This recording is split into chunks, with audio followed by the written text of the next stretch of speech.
So this is from the book called The Lives of Edgar Cayce, and this is a quote that speaks to this. I just wanted to share. In their life readings, they nearly all discovered the existence of karmic bonds, some quite ancient, others of more recent origin, linking them to Edgar Cayce. So this is about Edgar Cayce's soul group. For weal or woe. Many of them had been with him in his early Egyptian lifetime as Ra-Ta, a cycle that was being reenacted in many ways in the present. Cayce was told and was to have special influence on his current role in the earth as a forerunner of a new order about to unfold.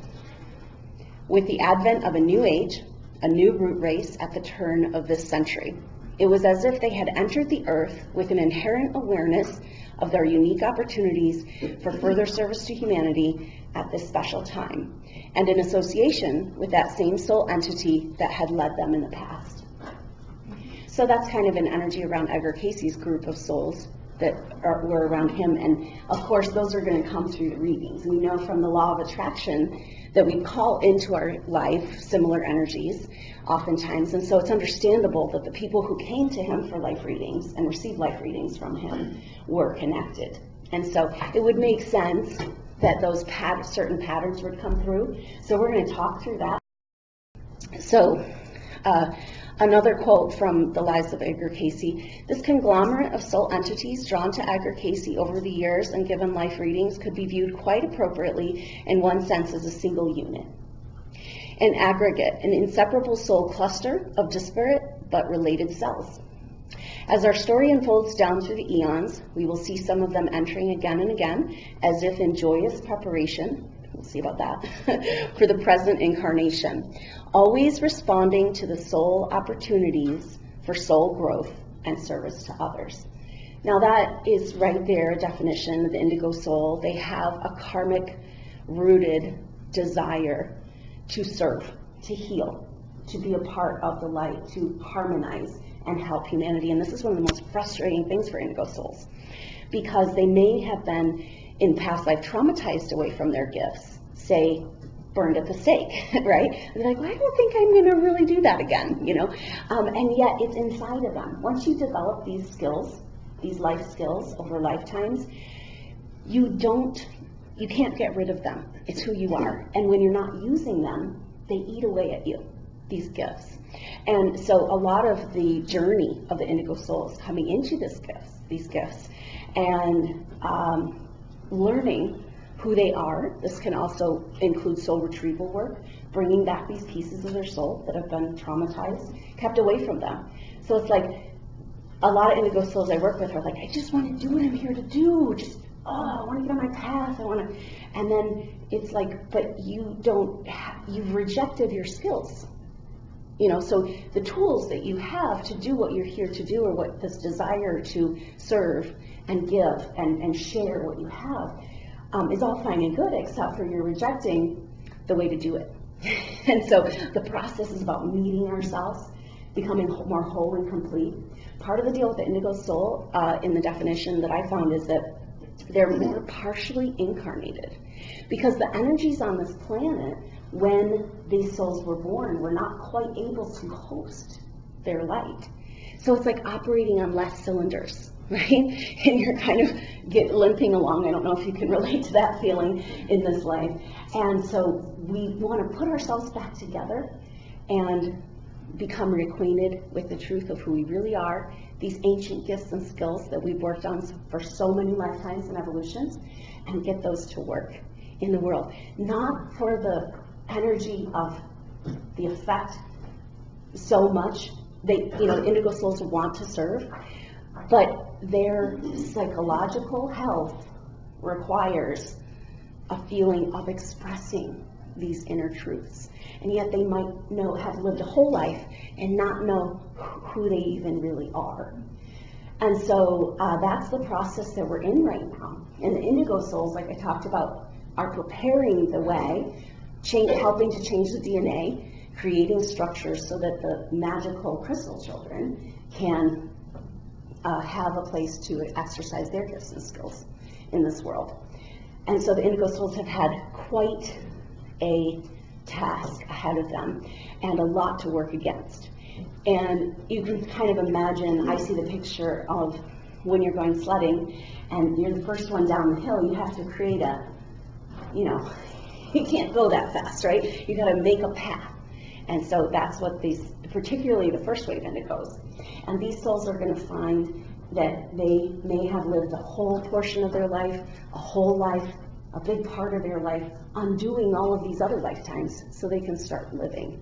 And that's where we're at right now. So when these indigo souls drop the karma they carry that's not really their own, this shame, this low self-worth, this feeling of failure, and they come into their true service energy, that's the key. That is going to be the shift on the planet that we're really wanting to see. And so I feel like that's in process right now. And so my goal through my work has come to around connecting these soul groups together, finding each other. And we're going to talk about that. There's a lot of energies blocking and interfering with us being able to find our soul group. And that's kind of a neat energy if you really get into Edgar Cayce's story and the story of his family and the way they just, not initially necessarily, but eventually they all got on board and were fully committed and present with what he brought.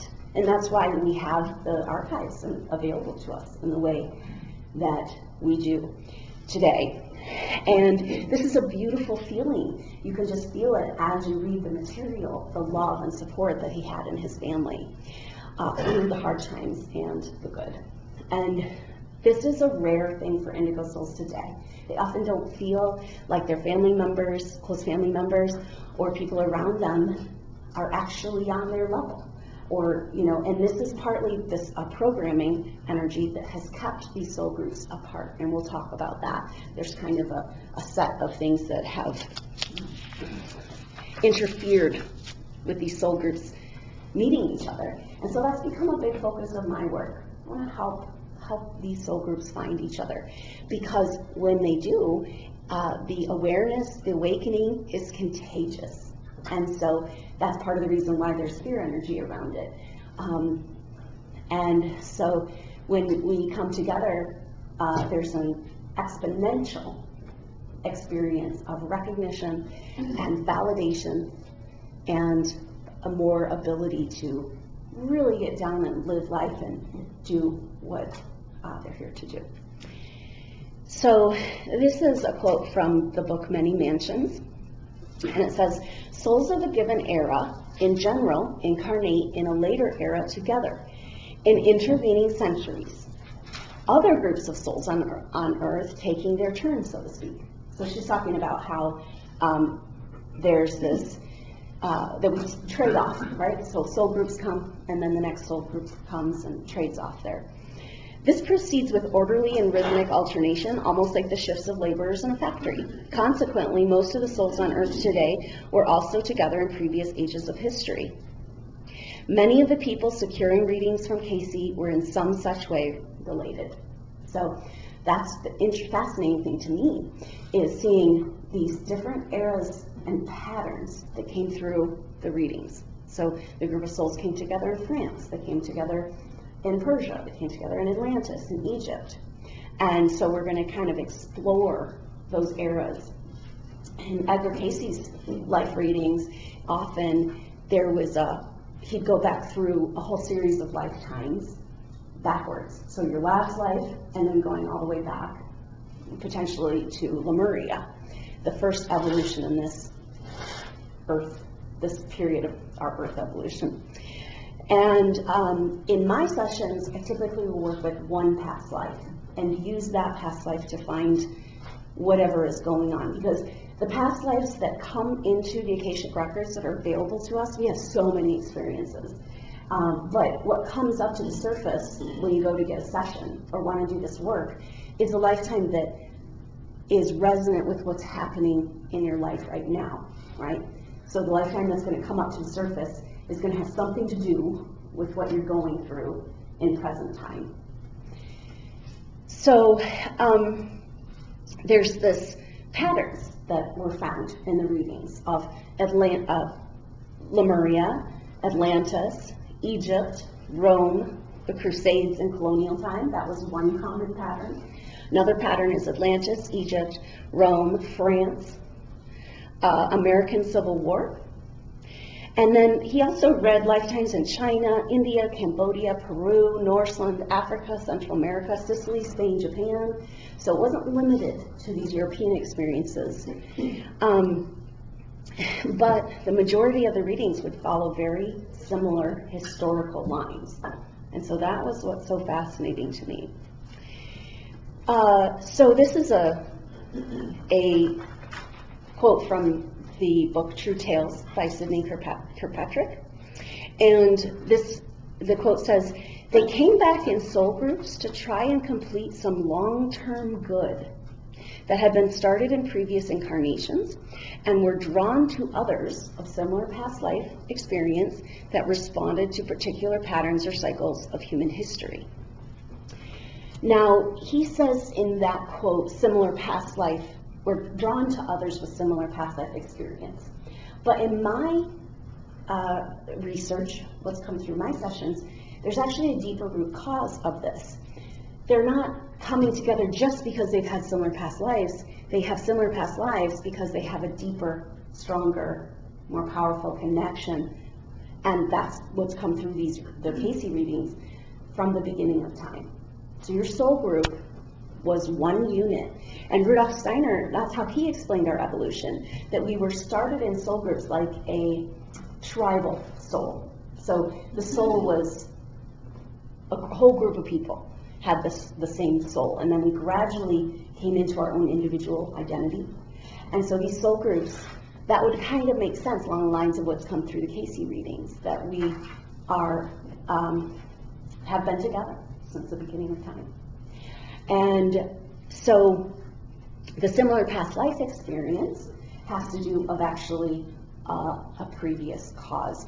And what's come through my sessions is what joins the soul group together ultimately, or what we can work with there, is a connection to a lineage. So the soul groups that I work with have typically what I call an ancient origin lineage, and these are bloodlines. And I was originally shown that these bloodlines were from the very beginning of the seeding of this planet. There was these particular bloodlines that are the origin bloodlines. Then I was shown that these bloodlines are so much older than we can even comprehend, and all these other evolutions and other planetary, solar system, galaxy experiences. And so these ancient origin lineages is something you can work with, the symbology, the goals of this lineage. So this may come through our session today, and there's typically a symbol that represents the energy of the lineage. But these lineages, these are like the pure lineages. And when you try to keep a lineage pure, because it's this magical bloodline, then it's also open to distortion. And so these bloodlines are typically targeted with programming.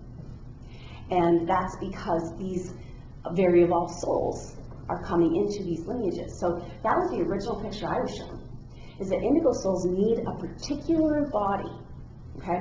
And I was shown a picture that the indigo soul, given a choice coming into this evolution, here's this body that will allow you the machinery, the higher development, the evolutionary preparation for you to really come into your power and be who you are.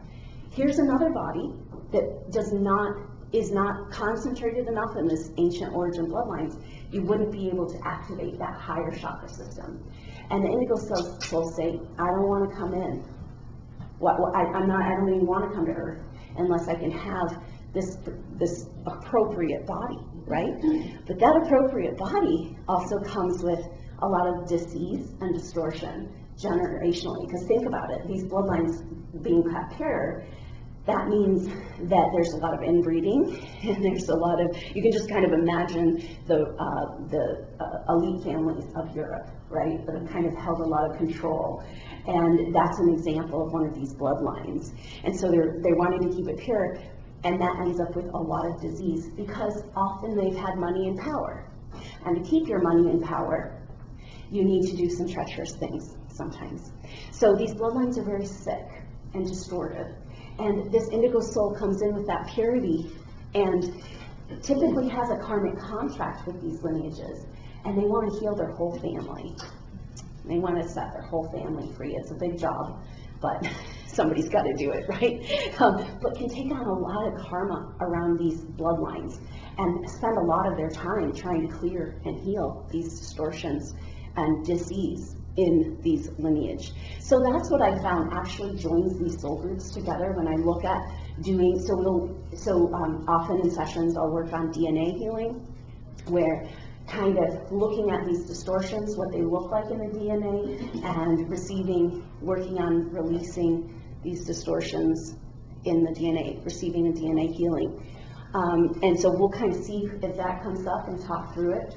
But some of the things that you'll find in these DNA distortions are belief systems, programming. Maybe the first one that comes to mind that's really common in the indigo lineages is fear of your own power. So, like, you can't handle it, right? So we're going to keep it for you. Because remember that time you blew up the planet, right? And so that's a really common one, but there's also, typically you'll find things like you have to hide who you are. You will be, if you do show who you are, you'll be punished for who you are. And so these types of belief systems get kind of programmed into the DNA and keeps these indigos from coming into their full potential. So that's what I found really joins these soul groups together. And so when I'm doing this type of healing in the session, there's typically a symbol that will come forward, and the one that's kind of an example today that's been coming up a lot lately is what I've been calling the torch bloodline. And the symbol is the torch. And you can kind of see the picture of the bringers of the light, making the path, showing the way, holding the light so that other people can find the light, can know it's possible to see the light. Okay?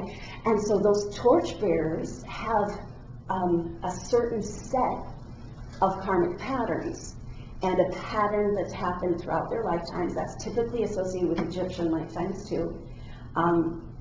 And so by looking at these patterns, you can kind of unravel these belief systems and healing and come back into connection.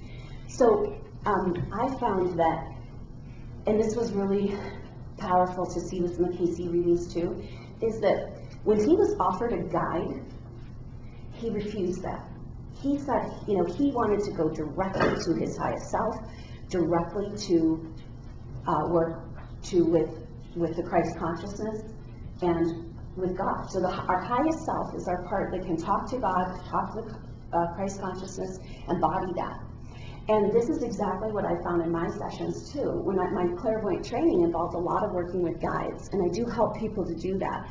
But it's actually a way to get to the one true guidance we want to use, which is our highest self. And we actually, a lot of the angels, so-called, and beings out there that people channel and work with are actually lower dimensional from where you came from. And we don't really want to use that as guidance. We want to go directly to the source. And so that is the energy that came to the Cayce readings too, because he had that, he's traded readings with the European woman, I can't remember her name right now, and she works with a guide. She said, oh, this would be better, you'd be safer if you had this guide. And Edgar said, no, and he actually didn't need that, So we want to go directly to this highest level of guidance available to us. And so what happens is that these soul groups have often made contractual arrangements with these types of guides. Okay, so one example that's coming forward is a shamanic culture, like the South American cultures of native cultures, and they have a very strong shamanic energy.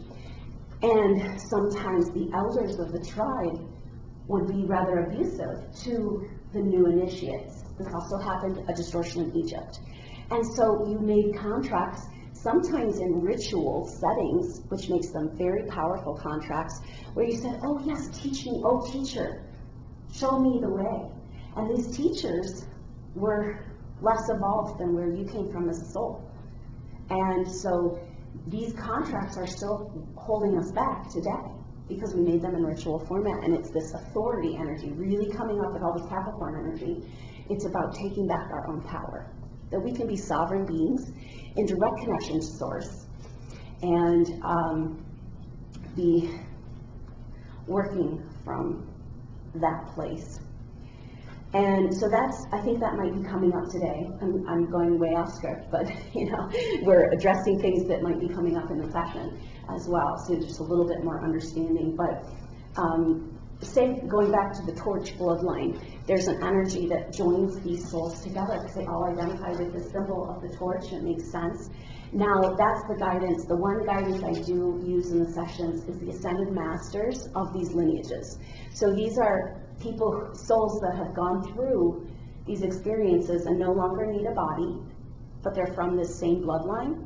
And they did most of their experiences on Earth, whereas the indigo souls and starseeds are rather new to Earth and naive. So these ascended masters, they don't speak in words and give messages. They just offer healing energy and support. And so they help with the DNA healings. And so that's the one guidance that I have been guided to work with, because they're in alignment with the higher selves of these lineages. So the ascended masters of those certain bloodlines have they're earthwise. They kind of know how it goes here on the earth. And some of these souls are rather naive, coming in very evolved, but not quite aware. This is the indigo soul, not quite equipped to deal with the level of evil that's on this planet. The deep duality. So they come in and they're often, like we talked about yesterday, manipulated. And their power is used for things that they don't agree with.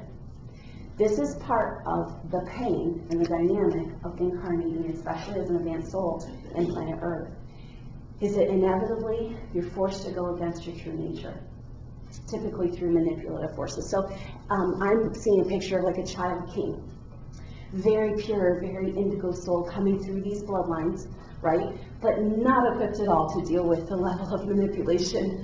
And so they're going to use his purity to get the people to follow, right? And then behind his back, use that energy for war, okay? Now that soul is going to feel responsible for that war and everything that happened to every person because of that. But it wasn't actually their fault, right? So that's where we get loads of karma that's not our own and feelings of responsibility. So that's a big part of the indigo soul. It's typically a feeling of responsibility, feeling like I did something horribly wrong, there's something I need to fix. And a lot of that goes back to the Atlantean catastrophe. And we'll be talking more about that this afternoon when we get into the eras. Okay. So sometimes these soul groups are seen in Cayce readings as small groups, like Cayce's family, right? His immediate family, he had these close members. Then there's bigger groups of souls that are joined together from shared experiences. And the things he talked about was like the settlers of Dearborn, which is modern day Chicago.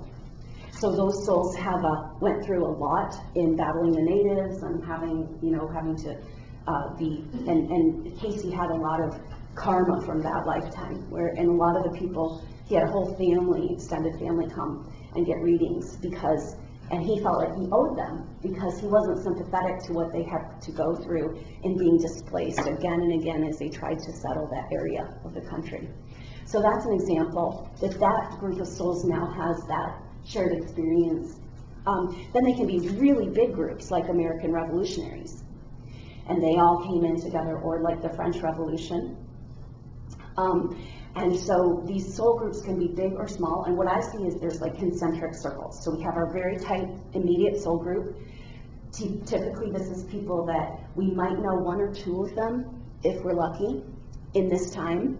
But they are those people we've been with from the beginning of time. There are potential intimate partners and family members, but in this time, the indigo souls seem to be rather isolated because that's how they're staying safe. And so then there's the wider soul group of, like, say, more of your friend, or your family and friends who don't necessarily aren't on the level of giving, any attention to things that beyond the physical plane, right? And we all know these people. Most people in the world right now are not having any interest in anything beyond their everyday gratification and survival. And so we have these soul groups that include karmic relationships with lesser of all souls. But we have these bigger, wider groups of things that we've been a part of. A picture just came about, like the Titanic. So that would be an example of a soul group that was joined together through tragedy. And that those souls, and now a lot of times indigo souls will incarnate at those particular times to be an angel for those souls and to hold light and space for the humans that are going through an experience. And I've seen that, like with Pompeii and the destruction that happened there. And so this is a kind of the themes that can come up around soul groups.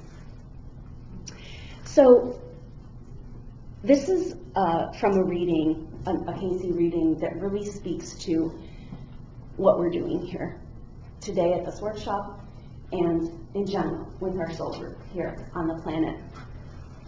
And so it was from reading 262-39. How should I govern myself in regard to the great responsibility I feel in this direction? It's got that indigo energy of responsibility. Answer: spiritual uplift of the many. Oh, okay, sure, yeah, I'll do that. And then the next question: how will these come about, and through whom? And the answer: to those whom same has been promised in their activities or their abilities to keep themselves in the manner in which they may bring about such conditions on the earth. Okay. Question: is there a message for any individual present or for the group as a whole? So this was a group session. Answer: study to dwell together in unity of thought. Cooperate in every way as to show forth his love that may be manifest in thee in thine own particular phase of endeavor or activity. And then he closes it, faint not. So he's speaking to the heavy responsibility and feelings of the indigo soul and this kind of insurmountable task ahead of them. And that's what I was sensing in Cayce's chart, that feeling of having failed in the past at his mission of purifying the earth. And this is a common feeling in the indigos, and that mission being thwarted. And now it's time to get back on the horse. So I wanted to bring up one other reading that made me think of an indigo soul. This is reading 140-3. And what he talked about, this is just some notes from this reading, but this person had been dominated and controlled by other influences, especially those under the Uranian influence. So this was talking about a past life in, I believe, Atlantis, where the sons of Belial, you've heard of, like, the evil forces that came in of control energy at the time of Atlantis. And then he said, you'll have to use will's force in keeping from those positions wherein there would be evil spoken of the good the body would do. This is definitely the feeling of the indigo soul. They come in, they're purified, they want to share their healing and light, they want to make the world a better place, and yet they feel rejected and demonized by the world. As a student of higher principles, ecclesiastical thought, yet often misjudged in intent and person. So these types of souls can cause a healing reaction just by being in the presence of other people, and might reveal some shadow energies of the other person, and then that person blames the indigo soul. Team scapegoat. Ennobling thought, intent, will, for this brings much of the world's goods. Great responsibility in this entity's hands. So that gives you some feeling of, and he talked a few sessions around having to come back and face these forces that have held you down in the past. and that these will repeat again. And it's the indigo soul's job to stand up and have a boundary. And so one of the karma patterns, it's very clear to see a karmic pattern. I was talking about this yesterday at dinner, but where you tortured somebody in their eyes in a past life, not you indigo souls, but this happened, right? And then they are blind in this life. That's a very clear karmic cause and effect energy, right? But there's another kind of karma that he came up in the readings. And this is where you didn't use your will when you could have. And you were maybe bowled over, or you were persecuted, or you were treated, manipulated. And so by not using your spiritual will, created karma.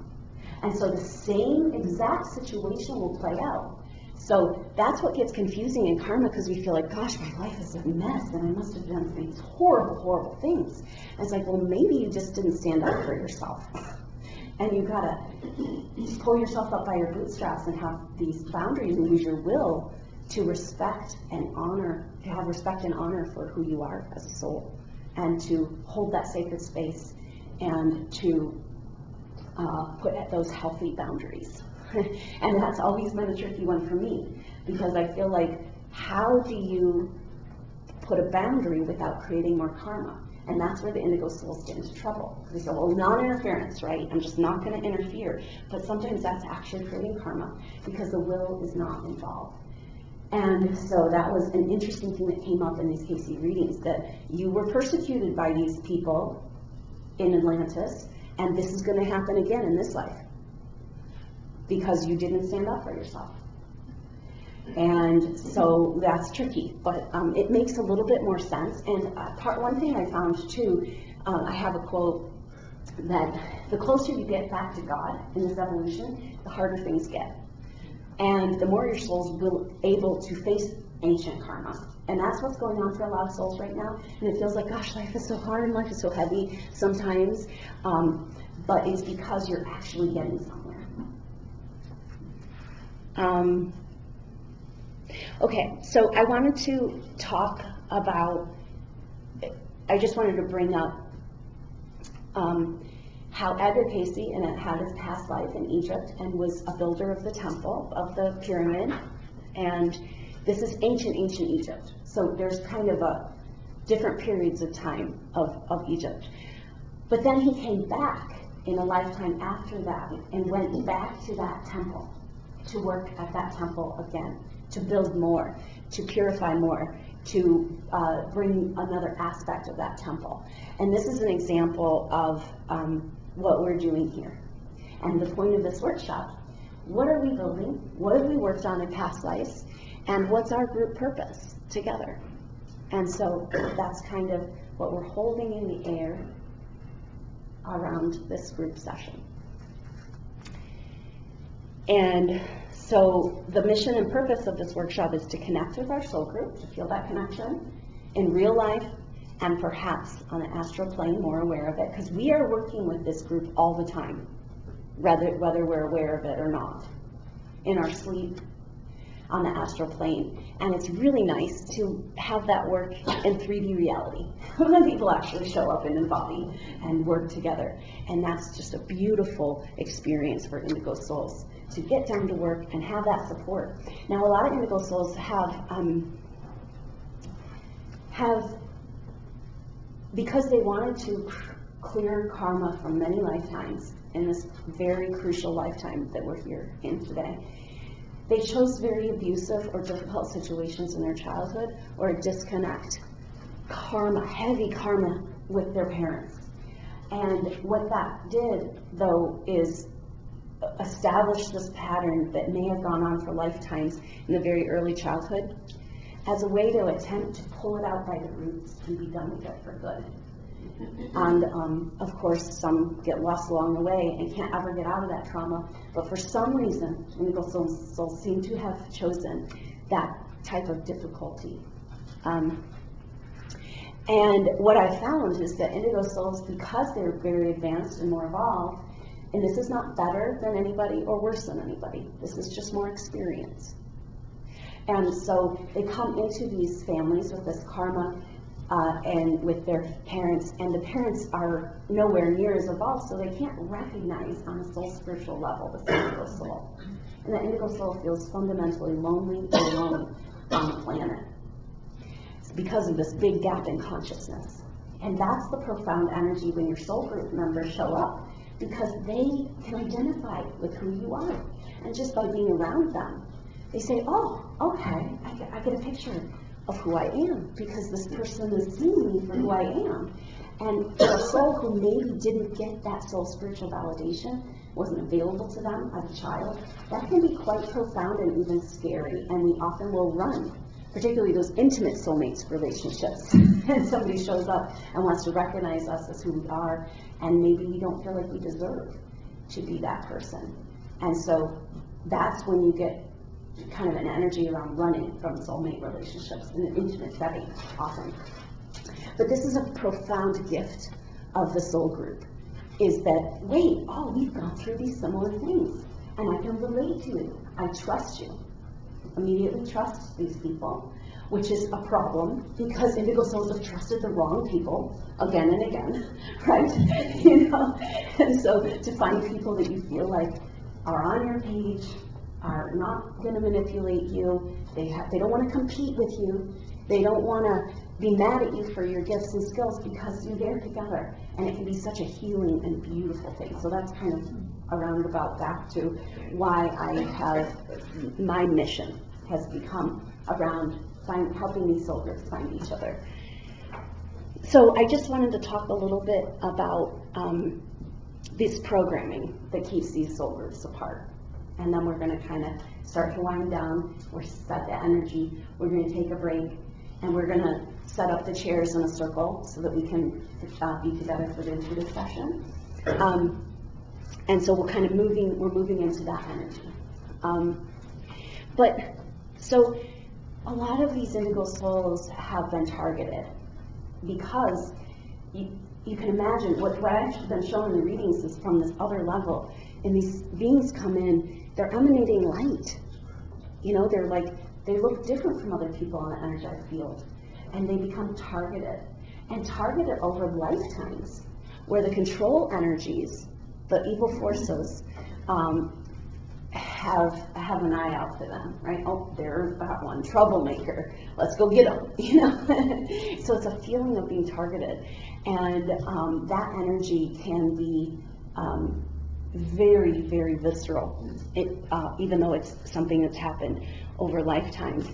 So now, if you feel targeted and you need to hide who you are because you're too dangerous, you can't handle your power, people don't want you around,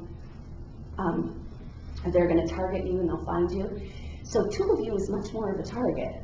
2 of you is much more light. And so this is why this type of programming has kept us from connecting with our soul group. Going back to the example of the Atlantean catastrophe, something horrible could happen if you come together and amplify your light, right? This is what we've been told, and we've been programmed throughout our history, that spiritual ascension and spiritual evolution and raising your vibrational frequency is going to cause destruction. And from my sessions what come in is that's absolute programming, not at all true. There is no negative to your life. And we'll get into a little bit more about that this afternoon when we talk about these eras, but there's a whole story,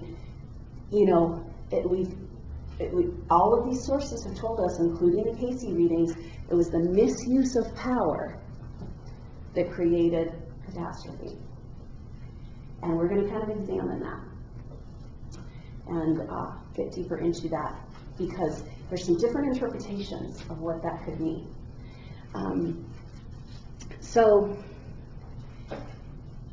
if you're not safe as a targeted soul, maybe like say you were hung in the Salem witch trials, or you were burned as a witch in Europe as either a Protestant or a Catholic, you're going to be like, I don't think I'm going to do that again, And so this is the light's hiding. And so, of course, if there's more than one of you together, you're more of a target, and a whole soul group together. And so this is the tricky thing, right? So there's all this programming keeping our soul groups apart, and yet our spiritual ascension is happening in a group. We need to find each other so we can do this together. You know, so that's kind of, but it makes sense why it would be so programmed. Because, and that's actually one of the pictures that has come through in my sessions is just this picture of let's just take this person burned as a heretic in medieval times. That person, sometimes that person was a midwife or an herbalist who was working to take the pain away from childbirth. Perhaps, often, maybe they had contraceptive herbs. Now, in the patriarchal paradigm, that would not be good, because we don't want all those empowered, out of pain, not barefooted pregnant women. That would be kind of a threat to the patriarchy, right? So that's kind of an example of why the soul might be targeted a lot of times for their healing and for their desire to take away the pain. The control energies want us suffering. They want us in pain. They feed off that energy, you know, so they're going to keep us there. And another energy that I saw, though, is this light that you see an activated, ascended person who's moving forward in their spiritual evolution, moving into these higher vibrational frequencies, which is just what's happening in the cosmos right now. Our planet is moving through a new area of the galaxy. But in the past, when these souls started to go through a spiritual ascension process, it's contagious. And so the people around them would start to awaken and enlighten. And so that's why they had to demonize and burn these people. Unfortunately, those were the indigo souls that have gone through so much. And the first wavers incarnated in those deepest, darkest times, trying to hold that light on the planet. So one of the programming that came from the ancient Egypt distortions is that spiritual ascension is, as we evolve, it's something you have to do alone. And you're just going to be completely alone out there floating in the universe, nobody with you, and that's what spirituality is. It's the furthest thing from the truth, but that's one of the paradigm programs we've been fed. A lot of indigo souls, because of these traumas that have happened, they don't feel like they deserve their light. They don't feel like they deserve each other. And so if you don't feel, you can do the law of attraction and your affirmations until the cows come home. But you're never going to call these soul groups into your life, these members of your soul group, unless you feel like you deserve it. And so that's part of the programming there. And we talked about how you might not recognize the soul group, a soulmate, as they show up, because if you've gone through your whole life and never been validated as a soul spirit from an outside source, and all of a sudden this person's showing up and saying, hey, I see you. You know, that if you feel like you don't deserve that, then you're going to run from it, or you're going to think there's a problem with that person. This is my relationship for the first couple of years. I had to reprogram and reorganize. There must be something horribly wrong with this person, because he seems to be showing up in actual love and respect, right, and not control energy. And so took quite an adjustment. But this is a lot of times the indigo soul condition. They believe, because of these things that have happened, that they're fundamentally unlovable. And so a lot to work through to bring our soul group together. So we have to rewrite these stories and start to honor who we are and the gifts that we've been given, and create a sacred space. So a lot of times indigo souls are givers and servers to want to take care of everybody else and have a hard time taking care of themselves. And so this can't work. It's not sustainable. That's that distortion in the Christ mythology around sacrifice. And sacrifice literally means to cut a piece of yourself off and give it away. And then there's not enough left. We cannot do the work we're here to do unless we're whole and complete. And that's when we can demonstrate and show, rather than trying to heal out of a codependent, taking on the energies of other people, we need to demonstrate what's possible and facilitate and lead the way with that torch. So We need to rewrite these stories and create a sacred space for our gifts to land back home. That means self-care, radical self-care for the indigo soul typically. Like, you need to create a temple to house your light, and you can't let anybody mess with it. And there is required steps that you need to go through to come to my temple. And that's the sacred space that can allow us to fully incarnate who we are in our gifts.